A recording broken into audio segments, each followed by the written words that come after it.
اور بعض لوگ ایسے ہیں جو کہتے ہیں کہ ہم اللہ پر اور روز آخر پر ایمان رکھتے ہیں، حالانکہ وہ ایمان نہیں رکھتے۔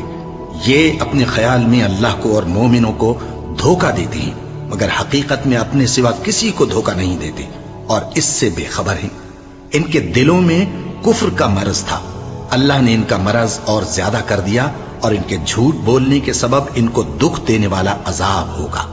اور جب ان سے کہا جاتا ہے کہ زمین میں فساد نہ ڈالو تو کہتے ہیں کہ ہم تو اصلاح کرنے والے ہیں۔ دیکھو یہ بلا شبہ مفسد ہیں لیکن خبر نہیں رکھتے۔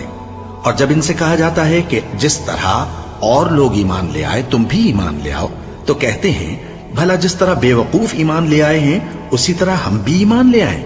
سن لو کہ یہی بے وقوف ہیں لیکن نہیں جانتے۔ اور یہ لوگ جب مومنوں سے ملتے ہیں تو کہتے ہیں کہ ہم ایمان لے آئے ہیں، اور جب اپنے شیطانوں میں جاتے ہیں تو ان سے کہتے ہیں کہ ہم تمہارے ساتھ ہیں، اور مسلمانوں سے تو ہم ہنسی کیا کرتے ہیں۔ ان منافقوں سے اللہ ہنسی کرتا ہے اور انہیں مہلت دیا جاتا ہے کہ شرارت و سرکشی میں پڑے بہک رہے ہیں۔